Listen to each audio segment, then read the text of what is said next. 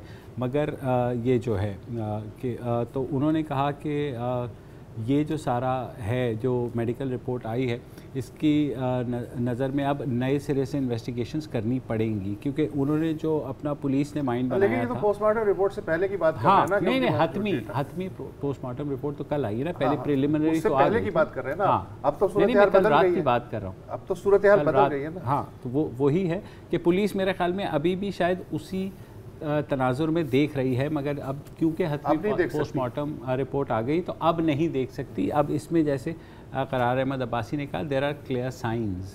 بالکل there are clear signs. اب ظاہر ہے کہ یہ بھی نہیں پتا کہ وہ کلیئر سائنز کیا ہیں out side of the post mortem report. 2 لوگوں کو حراست میں لیا گیا تھا جو ان کے کلاس میٹس تھے، اور شاید یہ وہی ہیں کیونکہ آپ کو یاد ہوگا کہ جو آخری جو CCTV فوٹیج آئی تھی نمرتا کی تو وہ ایک ہال میں بیٹھی ہوئی ہیں اور 2 لڑکے وہاں بیٹھے ہوئے ہیں. اس کے بعد کم از کم to my knowledge CCTV footage پر کوئی اور مزید ذکر نہیں ہے. کچھ سوالات ہیں جن کا ابھی تک جواب نہیں ہے، جیسے کہ جو ابتدائی رپورٹس تھی اور یہ آئی وٹنس کی ہی رپورٹس تھی. جیسے ایک جو روم میٹ تھی ان کا کامنٹ میں پڑھ رہا تھا کہ دروازہ اندر سے لاکڈ تھا اور اس کو توڑنا پڑا. اب یہ مجھے نہیں پتا کہ انہوں نے کیسے فیصلہ کیا ہے کہ اندر سے لاک تھا، چابی سے لاک تھا تو پھر باہر سے بھی ہو سکتا ہے. کنڈی تھی، لیچ تھا اندر سے، that is another story entirely. اور ابھی یہ بھی نہیں پتا کہ ان کا گلا جو ہے کیسے دبایا گیا. گو کہ اس میں تو آیا ہے کہ رسی ہے، دوپٹہ نہیں ہے. بالکل. اور جو پولیس سرجن ہیں انہوں نے بھی کہا ہے کہ جناب یہ جو ایک ہائی لیول فورینزک ہمیں اب بنانی پڑے گی، experts board from all over Sindh constituted کرنا پڑے گا. انہوں نے سفارش کی ہے کہ اس معاملے کو اب ایک ہائی پاورڈ وے میں دیکھا جائے. تو لیٹس ہوپ کہ چیزیں ہر اس طرح کے حادثے کے بعد اس طرح کا بیان آنا ضروری ہوتا ہے. ایسا ہی ہے. تو میرے خیال میں اس سیگمنٹ کے لیے اتنا ہی، اور اگلے سیگمنٹ میں آتے ہیں ایک اور سٹوری کے ساتھ.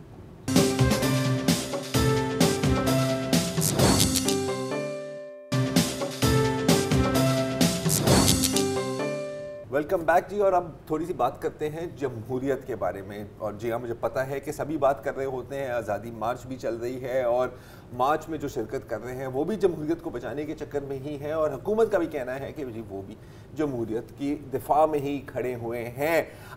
لیکن جو جمہوریت کی مشینری ہے وہ کیسے چلتی ہے اور اس کو کیسے بہتر چلایا جا سکتا ہے، یہ بھی ایک بہت بنیادی سوال ہے.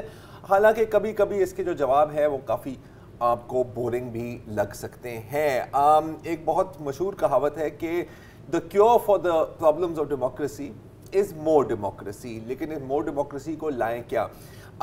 خاص طور پر جب ہم پارلیمنٹ اور لیجسلیشن کی بات کرتے ہیں تو بالکل بل منظور ہوتے ہیں، بل پیش کیے جاتے ہیں، ان پہ بحث ہوتی ہے، وہ منظور بھی کیے جاتے ہیں، لیکن ان کو سٹریم لائن اور ان کی پروسیجرز کو بہتر کیسے کیا جاتا ہے؟ اگر ہم نیشنل اسمبلی کی بات کریں تو آج جو ہے 8 بل منظور ہوئے اور 2 آرڈیننس کی بھی منظوری دی گئی.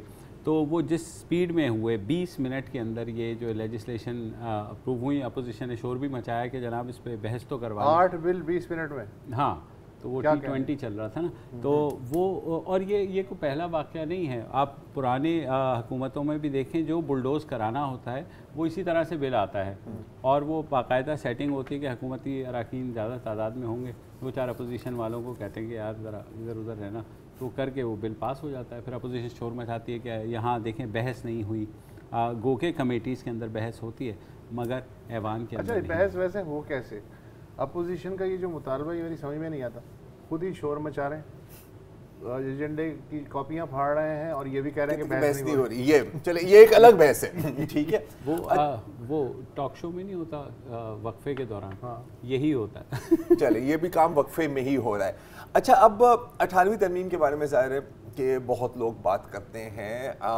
یقیناً ڈیولیوشن آف پاور ایک بہت اچھی چیز ہے, لیکن اس کے مخالفین کا ایک اور پوائنٹ آف ویو ہے. اور ایک جو بات بار بار کی جاتی ہے کہ 18ویں ترمیم کے بعد لیجسلیٹو پاورز تو اسمبلیز کے پاس آ گئیں, اس کے ساتھ رسپانسبلٹیز بھی آپ کی بڑھ گئیں, لیکن کتنی کیپیبلٹی تھی؟ کیونکہ ایک دم جو آپ کو کام سونپا گیا ہے, کیا آپ اس پر پورے آ بھی سکتے تھے؟ اور اس کو اور خاص طور پر پروونشل اسمبلیز کی آپریشنز کو بہتر کیسے کیا جائے؟ تو یورپین یونین نے ایک پروجیکٹ سٹارٹ کیا تھا صوبائی کے نام سے, اور دو ان کے جو کمیونیکیشن لیڈ ہیں اور ان کے جو گورننس ایکسپرٹس ہیں, علی کاظمی صاحب اور نیاز احمد صاحب, وہ آج ہمارے ساتھ موجود ہیں اسلام آباد اسٹوڈیو سے. اور اس پروجیکٹ میں یہ دعویٰ تو یہ ہے کہ پروسیجرز جو پروونشل اسمبلیز کی ہیں ان کو بہتر کرنے کی کوشش کی گئی ہے. تو علی, آپ سے سٹارٹ کروں گا. ویلکم ٹو دا شو. آپ نے بات کی کہ جب ہمیں پہلے بات ہوئی تھی کہ سب سے پہلا کام آپ کا تھا کہ لیجسلیٹرز, مطلب جو قانون بنانے والے ہیں, ان کی ٹریننگ. تو ان کی کیا ٹریننگ ہوتی ہے؟ آئی تھنک قانون بنانے والوں کی سب سے زیادہ اہمیت ہے, کیونکہ basically they are the ones who are running the show. اور ضروری ہے کہ مختلف ایسپیکٹس ہیں ان کی جاب کے, جس میں آپ کی لیجسلیشن ہے, اوور سائٹ کا فنکشن ہے, کمیٹیز کا فنکشن ہے, تو ان کو ان کے پاس نالج ہونی چاہیے ان تمام فنکشنز کو انڈرٹیک کرنے کے لیے. تو بہت ساری ایکٹیویٹیز ہوئی ہیں جس کے اندر بہت سے ایریاز کے اندر ان کو ٹریننگ دی ہے. اور آئی تھنک نیاز صاحب if you would like to add on. ہاں, اس میں ذرا یہ ہے کہ آپ دیکھیں کہ اس وقت پورے پاکستان کی جتنی بھی اسمبلیز ہیں اس میں کوئی اراؤنڈ 60% 70% ساری اسمبلیوں میں لوگ ایسے ہیں جو فرسٹ ٹائمرز ہیں, وہ فرسٹ ٹائم الیکٹ ہوئے ہیں کسی بھی پارلیمنٹ میں. تو آپ دیکھیں جب سول سروس میں آپ سلیکٹ ہوتے ہیں تو پہلے سول سروسز اکیڈمی جاتے ہیں, آپ کی پراپر ٹریننگ ہوتی ہے. یہاں پہ اس طرح کا اورینٹیشن کا کوئی میکینزم موجود نہیں ہوتا ہے.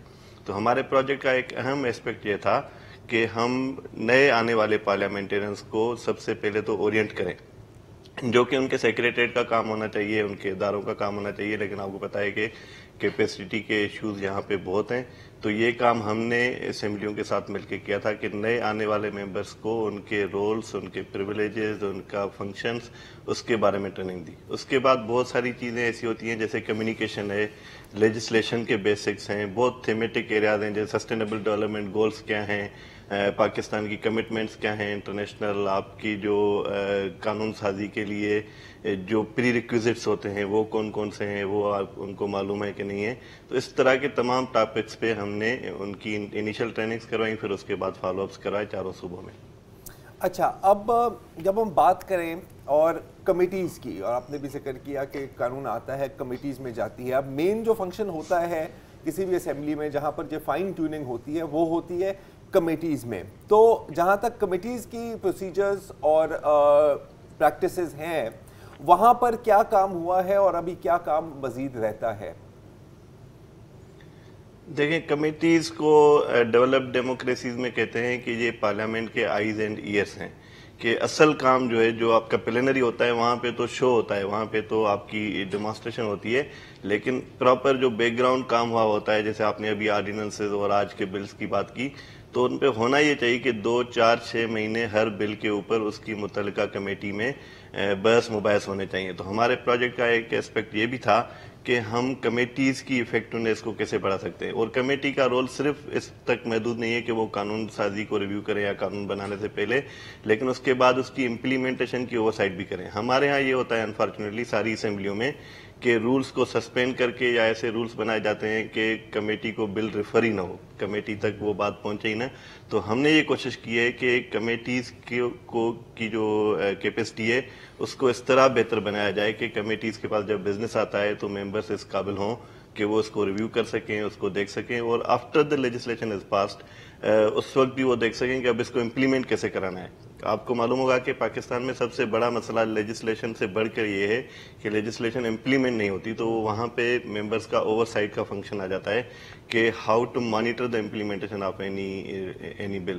تو وہ ہمارے پاس نہیں ہوتی تھی. ہم نے کوشش کی ہے کہ ہر صوبے کی جو کمیٹیز ہیں, کچھ سلیکٹڈ کمیٹیز ہیں یا جنرلی بھی کمیٹیز کے چیئر پرسنس کی اور عام ممبران کی, اس طرح کی تربیت کروائی جائے کہ لیجسلیشن کو ریویو کیسے کرتے ہیں, لیجسلیشن کو بناتے کیسے ہیں.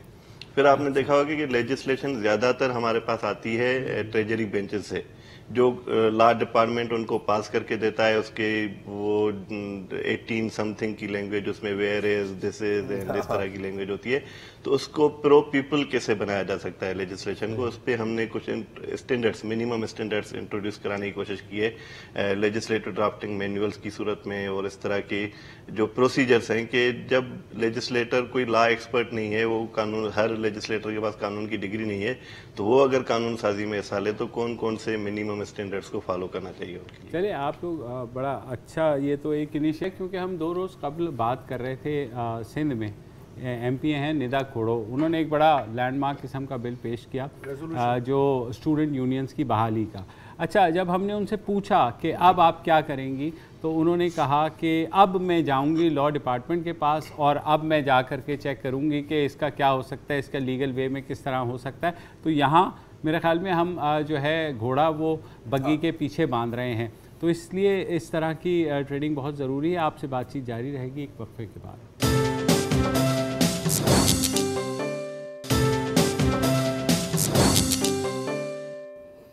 ویلکم بیک جی. بات ہو رہی ہے قانون سازی کی مشینری کے بارے میں, اور اس مشینری کا ایک بہت اہم حصہ ہے پارلیمانی کمیٹیز. لیکن اکثر ہم یہ دیکھتے ہیں علی اور نیاز کہ جب کوئی بہت ہی ٹیکنیکل قسم کا بل پیش ہوتا ہے اسمبلی میں, تو ایک سوال ہمیشہ اٹھتا ہے کہ جو کمیٹی میں بیٹھے ہوئے ہیں, مانا کہ وہ الیکٹڈ ریپرزینٹیٹیوز ہیں اور وہی قانون سازی کر سکتے ہیں, لیکن ان کے پاس کیا کیپیبلٹی ہے کہ اتنے ٹیکنیکل معاملات کو وہ سمجھ سکیں. تو یہ میری نظر میں کافی کروشل ایسپیکٹ ہے لیجسلیشن کا. اس کے بارے میں کچھ سوچا ہے؟ ایکچولی اس کے بارے میں 2-3 انیشیٹوز تھے جو ہم نے لیے ہیں, اور ایک کوشش یہ تھی کہ جو آپ کی اکیڈیمیا ہے یا سول سوسائٹی ہے, اس کو کسی طریقے سے لنک اپ کیا جائے ود کمیٹیز, سو دیٹ اگر کوئی بھی لا ایسا پیش ہونے جا رہا ہے جس میں ٹیکنیکل انپٹ کی ضرورت ہے, تو وہ آپ وہاں سے ممبران جو ہیں وہ اس سے مدد لے سکیں. اس کے علاوہ ہم نے ایک بڑا ایک انٹرسٹنگ پروگرام انیشیٹ کیا, جو پہلے فیڈرل پارلیمنٹ کے ساتھ بھی کیا تھا, اور ابھی ہم نے صوبائی اسمبلیز تک اس کا اسکوپ بڑھایا ہے, جس میں ہم پورے پاکستان سے جو ینگ پروفیشنلز ہیں ود سبجیکٹ ایکسپرٹیز, ان کو ہم ریکروٹ کرتے تھے, انڈکٹ کرتے تھے, ٹرین کرتے تھے on parliamentary procedures and parliamentary functioning, اور پھر ان کو 1 سے 1.5 سال کے درمیان کے عرصے کے لیے ان کو ہم پلیس کر دیتے تھے with relevant committees and members. تو ان کا یہ بیسک فنکشن تھا کہ وہ ممبرس کو لیجسلیشن میں اور کمیٹی کے معاملات کے اندر اسسٹ کرتے تھے, and it has been a very successful program. بلکہ اس میں ایک ایگزامپل کوٹ کرنا چاہوں گا. آپ کو یاد ہوگا کچھ عرصے پہلے سندھ کے اندر ایک ایشو بنا تھا جہاں پہ وہ بچی جو تھی وہ انتقال کر گئی تھی, ہسپتال عمل ایمرجنسی سروسز نہیں ملی تھی. اس کے بعد ایک بل پریزنٹ ہوا تھا, تو وہ ون آف دا وائی پی اے جو تھا اس نے ممبرس کو اسسٹ کیا, پورا بل ڈرافٹ ہوا, اور بعد میں بلکہ گورنمنٹ اس بل کو اڈاپٹ کیا اور اس کو ہاؤس میں پریزنٹ کیا. سو اس طرح بہت سی ایگزامپلز میں آپ سے شیئر کر سکتا ہوں جہاں پہ ان وائی پی ایز نے سپورٹ کیا ممبرس کو, اور اس طریقے سے اب وہ جو ہے وہ لیجسلیشن میں اور ان چیزوں میں ہیلپ کرتے رہے ممبرس کو اور کمیٹیز کو. اچھا, میں علی اور نیاز, جی آپ کچھ اور کہنا چاہ رہے ہیں؟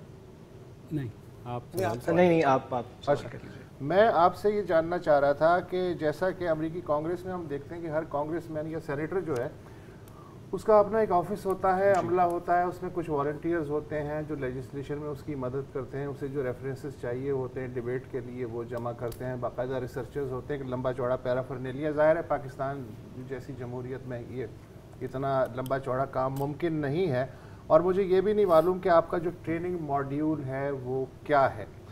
لیکن میں یہ جاننا چاہتا ہوں کہ جب آپ ان لوگوں کی ٹریننگ کرتے ہیں تو کیا آپ ان کے بارے میں یہ جانتے ہیں کہ یہ کتابیں بھی پڑھتے ہیں, اخبارات پڑھتے ہیں, دیکھیں اس میں سن لیجیے، ہاں اس میں سن لیجیے اخبارات پڑھتے ہیں، کتابیں پڑھتے ہیں، بہت سارے بیک بینچرز ایسے ہیں جنہوں نے 5 سال میں ایک بھی سوال نہیں پوچھا ہوا ہوتا.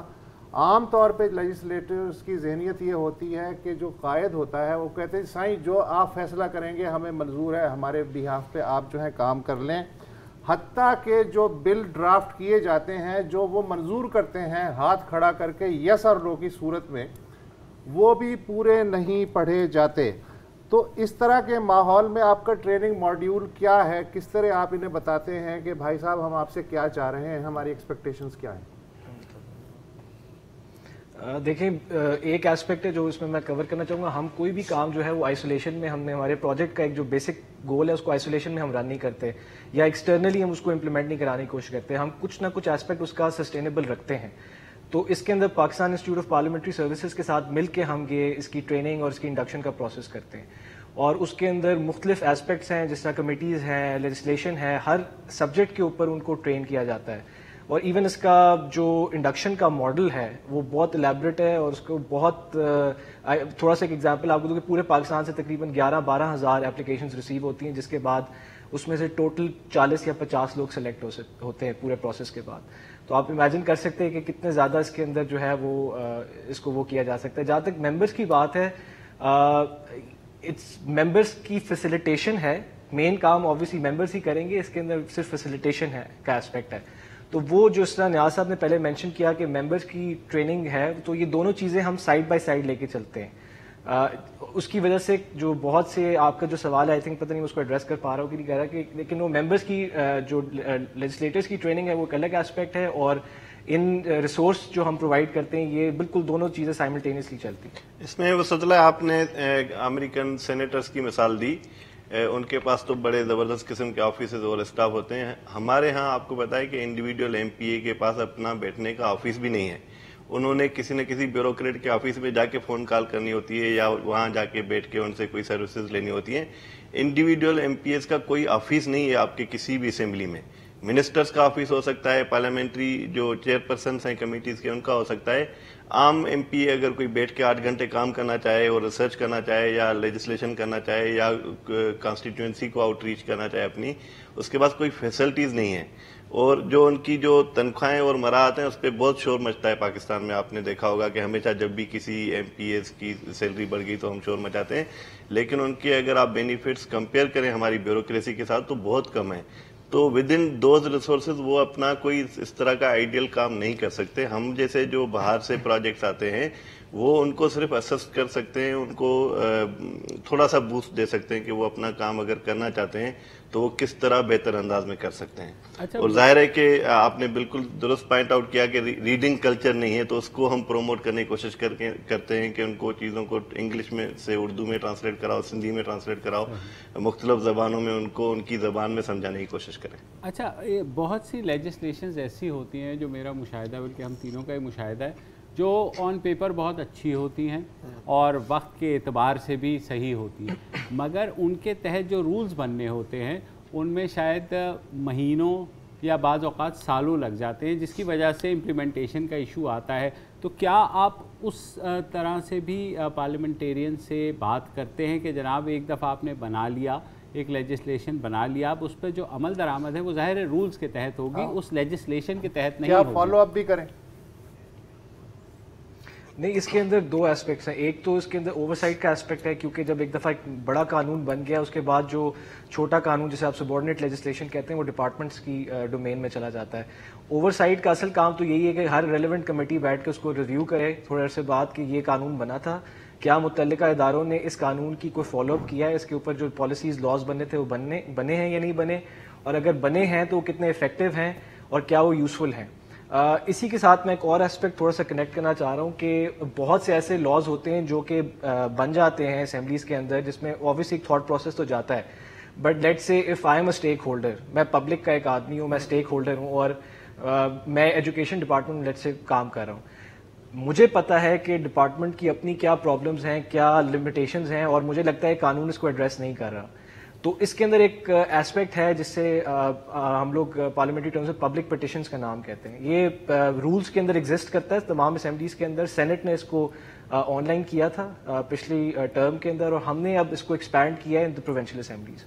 اس کا پرپز یہ ہے کہ ایز اے سٹیزن اگر میں دیکھتا ہوں کہ کوئی پبلک انٹرسٹ کی کوئی لیجسلیشن ہے, تو جو متعلقہ اسمبلی ہے اس کا کام ہے کہ وہ ایک تھرو پبلک نوٹس یا اخبار کے تھرو یا اپنی ویب سائٹ کے تھرو اس کو پبلک کے اندر انٹروڈیوس کراتی ہے کہ جی اس ریلیونٹ ایشو کے اوپر ہم ایک قانون سازی کرنے جا رہے ہیں, and you are more than welcome to provide us your inputs. تو ہم نے ایک فارم ایک ڈیولپ کیا ہے جو کہ تمام 2-3 اسمبلیز کے ساتھ ہم نے کام کیا جو ان کی ویب سائٹس پہ اویلیبل ہے, جس کے اندر کوئی بھی شہری اٹھ کے اس فارم کو بھر کے اپنی تجاویز اور اپنی ریزرویشنز جو ہے کسی بھی قانون کے حوالے سے وہ اس پہ لکھ سکتا ہے, اس کو اس پہ سبمٹ کر سکتا ہے, اور اس کے بعد اس کو ٹریک بھی کر سکتا ہے, اور پھر متعلقہ اسمبلی اس کو اپنے جو انٹرنل پروسیس ہے اس کے تھرو آیا اس کو کمیٹی میں لے کے جائے گی یا اس کو انٹرنلی سیکریٹریٹ لیول پہ ریویو کرے گا. تو یہ 2 ایسپیکٹس آئی تھنک ایسے ہیں, اگر یہ دونوں چیزیں اور یہ اس کا استعمال زیادہ ہو, وقت تھوڑا کم ہے, یہ کیسے آپ ایکسیس کر سکتے ہیں؟ جیسے اگر میں یہاں پہ سندھ میں بیٹھا ہوں یا میں بلوچستان میں بیٹھا ہوا ہوں اور کوئی ایک لیجسلیشن آتی ہے جس کے بارے میں اپنی انپٹ دینا چاہ رہا ہوں, how do eye contact them? خط لکھنا پڑے گا یا ان کی ویب سائٹ پہ جانا پڑے گا, کیا کریں؟ نہیں, ایک تو ان کا انٹرنل میکینزم ہے جہاں پہ پرانا جو طریقہ تھا جس پہ آپ کو جا کے اپلیکیشن دینی پڑتی تھی, بٹ اب 2-3 اسمبلیز کے اندر ہم نے کیا. خیبر پختونخوا اسمبلی میں کچھ دنوں میں لائیو ہو جائے گا, گلگت بلتستان اور آزاد جموں کشمیر اسمبلیز کی ویب سائٹ پہ آپ کو یہ فارمز اویلیبل ہیں. اس کے اندر آپ نو یور اسمبلی کے ٹیب کے اندر جا کے آپ یہ ایکسیس کر سکتے ہیں پبلک پٹیشن کا فارم, اور وہیں سے آپ 1 کلک پہ آپ اپنی سبمٹ کر سکتے ہیں, اور اس کے بعد آپ کے CNIC کے اگینسٹ آپ کو ایک ٹریکنگ نمبر ملے گا جس کے تھرو پھر آپ ٹریک کر سکتے ہیں کہ آپ نے جو پٹیشن داخل کی تھی اس کا کیا پروگریس ہے, اس پہ کیا فیڈ بیک ہے. لیکن اس میں یہ بھی ہے نا کہ جو پبلک پٹیشنز ہیں سندھ اسمبلی میں بھی کسی زمانے میں ہوا کرتی تھی, اب نہیں ہے. یہ ہم جیسے پروجیکٹس تو 1 ٹائم کر کے دے دیں گے ان کو, لیکن اس کی سسٹینیبلٹی تب ہوگی جب انسٹیٹیوشنز اس کو اون کریں اور اس کو کنٹینیو کریں. یہاں پہ چیئرمین سینٹ تبدیل ہو جاتا ہے, چیزیں تبدیل ہو جاتی ہیں, اسپیکر تبدیل ہوتا ہے, چیزیں تبدیل ہو جاتی ہیں, تو اس کو انسٹیٹیوشن کو بھی اون کرنا پڑے گا کہ وہ چیزیں اس کو کنٹینیو رکھیں. بے شک, جیسے کہتے ہیں you can take a horse to water but you can't make him drink. ہاں نا, بہت بہت شکریہ علی اور نیاز صاحب. اب ہم یہاں پر لیں گے ایک چھوٹی سی بریک, اور ظاہر ہے بریک کے بعد واپس آئیں.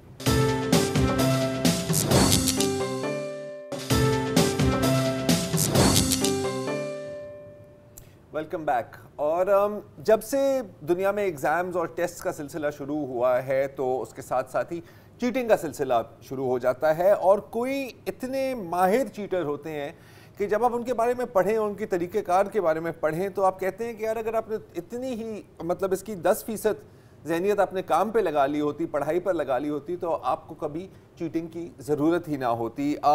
ساہیوال میں حال میں ہی اسی طرح کا ایک کیس آیا تھا. پاک پتن کے ایگزامینیشن سینٹر میں کیمسٹری کا پیپر ہو رہا تھا, تو ایک نوجوان آئے اور اس کی گلے پر پٹیاں تھیں, جیسے کوئی آپریشن ہوا ہے کان گلے پر. اچھا, انویجیلیٹر نے کہا کہ کوئی مسئلہ نہیں, بچہ زخمی ہو گیا ہوگا یا آپریشن ہوا ہوگا. لیکن جب وہ اس کی ٹیبل سے گزر رہا تھا تو بار بار ایک موبائل فون کی بیپنگ کی آواز آنے لگی. اس نے کہا کہ یار کوئی نہ کوئی تو گیم ہے یہاں پر.